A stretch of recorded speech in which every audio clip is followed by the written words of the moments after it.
Welcome back, YouTube, for a little mic'd up push session today. Um, just spontaneously decided to record a video because I've been slacking on the long form content, but I'll have another podcast out this week with Curtis, and then I've got another one next week with Callum, so this should be pretty good. And then I'll try get a few more YouTube videos out. So record push today, might record legs tomorrow, and might record like a little day in the life on Friday whenever I'm doing my my main coaching day.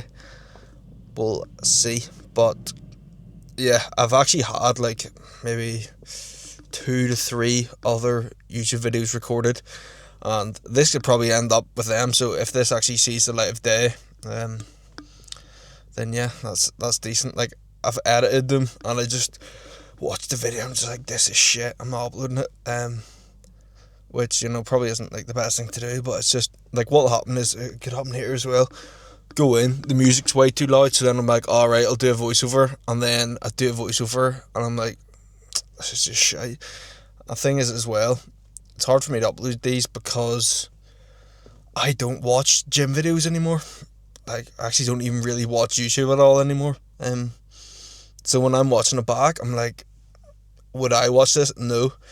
And I'm like, what would I watch? And I'm like, I actually wouldn't watch anything on YouTube. So, all these things are like, oh, what would you watch? Like, post like that. Like, I literally don't watch YouTube videos anymore. So, I don't even know what I would watch. But yeah, big push day gonna go down. So, I'll take you through that, and I'll give you a few tips because, like, push/chest, probably my weakest muscle group, but it's been like growing like crazy. Just from a few different cues, things I've added in, stuff like that. So I'll run you through this session. I'm a bit brain dead because I've just smashed a monster and some turbo pump, which I've done here. The goat pump, but I've actually just ran out of it and they've fucking everywhere's out of stock. So I'm gonna have to replace it with the OG goat superhuman pump. So yeah, we may get into the session. I've just actually finished work there. So I was up from before 6, like 5:30. And I don't know what it is as well, yeah. See, since these clocks have gone forward, my appetite has gone through the roof. I don't know if my body hasn't adapted to the time change, but I'm just 10 times hungrier since the clocks have gone forward because I'm technically having to wait an extra hour for a meal. Fuck, it's just so much hungrier, but obviously good when you're bulking. Suppose my giveaway update on what the crack is with the gaining phase. Now I think I'm about 14 weeks post show. Was sitting at like 190 all last week. The last kind of 2-3 days dropped down to 189, which it's obviously like only a pound, but I like hitting like little £10 milestones, so like 190, 200, 210 after that. 220, 230, 240, then 250 fucking shredded. But we'll see. Hopefully be like, not even hopefully, I will be £200 before Christmas. My weight was moving nicely. Everything was kind of progressing. Just kind of stagnated the last few days, so probably either need a deload or maybe like a food bump up. We'll see. I was kind of sick, but I just spammed more energy drinks, doubled my vitamin dose, and just powered through because I'm not a pussy. So yeah, I'll take you through this push session now. Welcome to the voiceover segment of this video. So, force myself to get this video to see the light of day. So, starting every session with abs, I'll do 3 sets on this Nautilus Preacher. Training abs at the start, especially for me, whatever exercise you do at the start on kind of any session will just be more beneficial. Like, that's why exercise order and exercise selection matters, is because exercise you do at the start will be more effective than exercises further on the session, just through becoming more tired. You're not able to execute as well, contract as hard, etc. That's why, tagging muscle groups onto the end of an exercise or onto the end of a session doesn't result in the best growth for that muscle group. So yeah, 3 sets on this knotless crunch.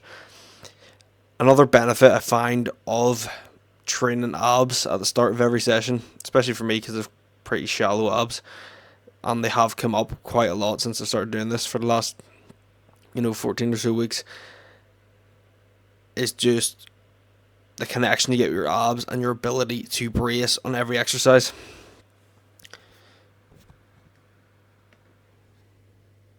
The next exercise of this day, and kind of the first actual push exercise of this push and arm session, is the pec deck. So one thing is I really struggle to connect with my chest on presses, so I find having this pec deck in at the start really helps me just connect so much better with my chest. I get so much blood in here.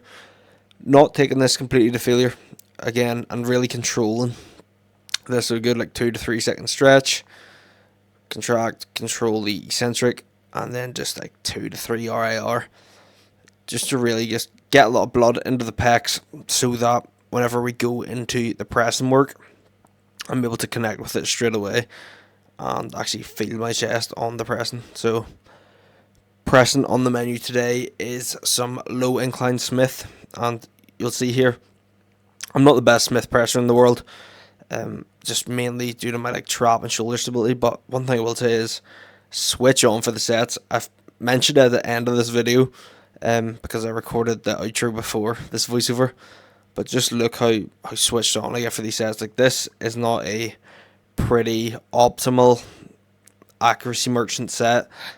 I am headbutting the bar, just getting switched on.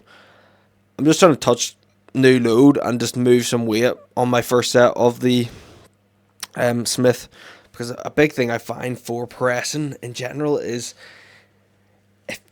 you need to touch heavier loads. You need to actually feel the weight of heavier weight from time to time in order to actually progress. Don't be scared to take a low repper from time to time. Everything doesn't have to be 8 to 12 reps. Take a low repper from time to time, feel what heavier weight feels like, and then usually that will make the back off or whatever you do then feel a lot nicer. I'm not saying every set needs to be a 1 rep max, but don't be scared to add on a bit of weight from time to time and just feel what it feels like to press heavier loads. And then over time, that heavier load will become a working set, range, etc. So here is the back off. This set is a bit nicer than my first set. Just trying to control it a bit more, touch the chest, and then press. Smith is improving for me, and one thing I always find is the heavier I get, my pressing does get a lot better. So once I kind of get over that 200 pound mark, I know my pressing will be in a really good spot. I have pretty big goals for this off season in terms of numbers that I want to hit. Now, I know everyone's like, "Oh, you're a bodybuilder, not a powerlifter," but I still like to set number based goals. I want to get I want to be wrapping 3 plates on kind of every exercise on the Smith. I want 3 plates to be working weight. Potentially take a 4-plater for a 1 rep on the Smith. Again, I'm not saying you need to hit 1 rep maxes and stuff, but I would like to move 4 plates on the Smith at some point, just to kind of prove to myself I can do it. And do one way to fucking Larry Wheels injury risk, but it just has to be done from time to time. Then next exercise, we have this kind of dead stop shoulder press that I've made. So I just set the pins up on the Smith. I did have a knotless shoulder press in on this, and it obviously starts at the bottom like that, whereas on a normal Smith you're unracking at the top and then coming down. I really like just pressing from a dead stop. I feel a lot stronger. I feel like it standardizes the reps a lot easier, and I just get a bit more from it. Plus, this is kind of mimics that shoulder press then, starting from the bottom. So, yeah, nice set here. And for context, so I hit 2 sets on the fly, 2 sets on the low incline Smith, 2 sets of that high incline / shoulder. Then we come on to the cable press. I take 3 sets on here. This was actually feeling good this day. This can be quite an iffy exercise for me due to kind of stability issues with my trap, but recently it's been feeling really good. Obviously, luckily I go to a gym that has a nice Bravo setup where I don't have to worry about getting a bench or anything like that. But this can easily be set up kind of in any gym with a bench, put a plate behind the bench, and cable press from there. But I find that this has really built up my stability, because it's such an unstable exercise. So yeah, the next exercise after this is a high incline fly. So some upper pec mass. So like we get a nice stretch on the chest in a kind of flat. We've got kind of gone incline, shoulder, flat with the cable press, and now we're back to incline. So it's just really trying to hit these kind of clavicular heads. Like you'll see, if compared to a normal person, like incline fly, this looks like it's really high, almost overhead. But give it a go and try it out. Your clavicular fibers run right at the top, obviously under your clavicle, and the higher an incline you get, especially in this kind of convergent pathway, like you will get more activation in the kind of clavicular fibers. So the connection on this for me is class, and it's been progressing nicely. So just really fighting the reps to get them short, not worrying too much about the hands, just trying to drive them biceps across the body. Then this is actually the last exercise that I have recorded. It's a single arm preacher curl. If you're trying to bring your arms up, you need a single arm preacher curl in there. Single arm allows you to line the movement up a bit better, just really get more out of it. See, with the better alignment, you can just produce more force. You're only using one kind of muscle, so you can just really isolate it as well and focus on getting the most out of this exercise. And what I will say on biceps is fight. Like, people train arms like fucking pussies, and they just kind of tag them on and don't really try it. Like, I honestly push myself nearly more on biceps than fucking any other muscle group. I'd say bar legs, I just really fight the reps like I'm arm wrestling somebody.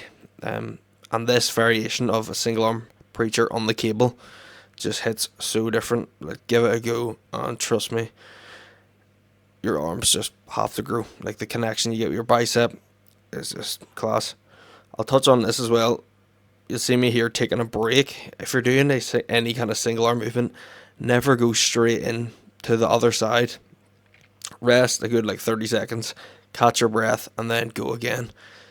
If you're going in, yes, you want to start with your weaker side and then go on your stronger side, but take a break. If you go straight in, you'll be out of breath and you just won't get real quality working, and you'll probably be short in reps on that side. So I done 2 sets on this, and then I did 3 sets of an overhead tricep extension and 2 sets of a behind the body bicep curl. So that works out. I train biceps 3 times a week. So on my push and arm day, I have 2 or 3 sets on my pull day and 2 or 3 sets on my other pull day. So 3 times per week frequency, recover sound from it. And yeah, my arms have probably been the muscle group that's grown the most post prep. That's honestly just from these, just putting so much intensity into it. But yeah, that is the end of the voiceover. Hopefully you find some of this information useful. How's it going? This is the outro for the video. So just sat with my last meal, so we have some kefir and then big ass bowl of oats going in. Sitting at about literally 50 calories under 5k on the training day. Food's still going down super easy. I could easily eat 1,000 more calories, or I'm actively wanting another meal. But yeah, we're in a good spot in terms of food. Eating a lot of food, eating a lot of nice food, feeling fueled for my sessions and my day to day, but still hungry. So in a really good spot in that regards. But just to force myself to outro this video and finish the video, because like I said, I've got about 4 or 5 different videos filmed. I did a whole one where I went to the British finals and I like did this whole thing in the airport where I like was like vlogging in the airport, and I was like, oh, you know, this is like forcing myself to do something uncomfortable, like talking in the airport and people were staring at me and stuff. And then I did the hard bit and I didn't even post it because I then proceeded to not record anything else because I was just like so immersed in the day and all the show. But yeah, I'm putting this up because I'm trying to force myself to get back on the kind of content grind. One, because I actually like making more so the long form, especially the podcast. Like, it's probably the most fun kind of form of content to make. You're just sitting chatting about different things, and I love listening to podcasts. Then I need to start posting again on my TikTok. I'm just gonna post on it every day, just like talking videos. I don't know what it is, but like I love bodybuilding, but I hate I see just people putting training clips up with some like sad audio on it. Honestly, like I hate watching them. I just can't. But there, see if I post something like that, that'll get way more views than any kind of talking thing I do. But it just is what it is. Like that's what kind of made me stop posting in general, was got this kind of dilemma of one, I'm really like short on time, so obviously first things first, I need to get like my client work done, and then I have like prepping on my meals and just making sure like I hit all my physique goals too, and then 3, going to work so that I have money to do the top 2 things, and then content kind of comes after that when I have time. But really kind of force myself to make time for it and just go back to, because I was on point with it for a while. Like I was bashing out the videos, like I was just easy, like anything I was doing I was just picking up the camera, speaking, documenting my meals and everything like that. And then it's almost like I got bored with it, and then I just presumed everyone else got bored with it, so I stopped posting and stuff. But definitely forcing myself to get back in. Like I've literally been like, the clients are killing it. I've been on point with, you know, my coaching work. So again, if you're interested in coaching, hit the link. I've been on point with my training and getting on my meals in, like I'm growing at a really good rate, and like physique looks probably the best it's looked. But it's literally just the content. It's like I just find it so boring or something. I just don't know. It's not even that I don't know what to post. I really like this long form stuff. But then you feel like you have to sit and do all this short form, and it's like just not my, like I read, like where's that book? Like I read this book, really good book. It's called The Almanac of Naval Ravikant, and like one of the things it talks about is how like you can just beat competition through pure authenticity. So no one is ever going to be better at being you than you. So like you are your own niche. Document, record, you know, just be yourself 100%. And that's what I think I wasn't doing. It's like, yes, you need to post kind of informative stuff because you're trying to provide value, but I just need to put my own twist on it. I was getting too caught up in trying to make all these informative videos, and like that's just not me at all. Like I'm not, like I'm serious about getting results, but like I'm actually not that serious of a person, like all the time. Like I like joking and stuff, so yeah, just like I think of way more skits in my head than I do think, let me, you know, post a video on how to fully isolate the upper pec. It's like, bruh, just do upper pec bars exercises to failure with the correct amount of volume and intensity, and said muscle group will grow. But yeah, I'm just rambling on now. This will see the light of day, so I need to do actually record this clip, then do the voiceover for the clips, because I was like, oh, I'm gonna do a mic'd up session. Went in the gym, music's blasting. I was like, right, still gonna force myself to record this video, but obviously not do a mic'd up because you wouldn't have been able to hear anything. But it was a really good session. Push and arms, and then legs tomorrow. So I'll record legs tomorrow, and then another video on Friday of just like my day in life or something. And then I have to record the podcast, probably record it on Friday as well. So lots of stuff in the pipeline. but everything is just slowly improving, slowly getting better on the daily, which is like the goal, I suppose. Like coaching improving, more people inquiring, physique improving, and then hopefully the content grind will improve. But yeah, hopefully you enjoyed the video, and stay tuned because I'm gonna be back posting again. And I gotta force myself this time because I know every video I'm like, oh, I'm back. Actually, you wouldn't even know every video I say I'm back because I record them and then I don't post them. But I'm actually back this time. I'm not forcing myself to stick to any kind of series title or anything like that. I'm just gonna post kind of spontaneous what I want to post.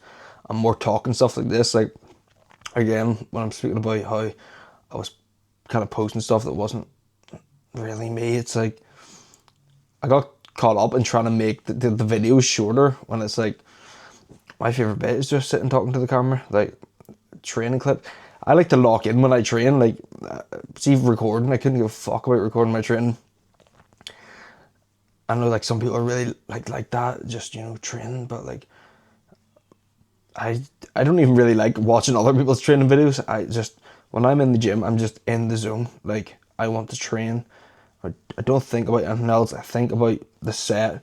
I get locked in by the set. You'll see it in this. Like, I literally like headbutt the bar and all. Like, whenever I'm trying to get switched on for Smith or just like I'm so in the zone when I train. And that's what, going on a random tangent here, but like that's what you need to do. Is actually switch on for your sets and just get in the zone and go for it. But I'll save it. I'm getting too off track here, so we'll wrap the video up here. Hopefully you enjoyed, and I'll see you in the next one.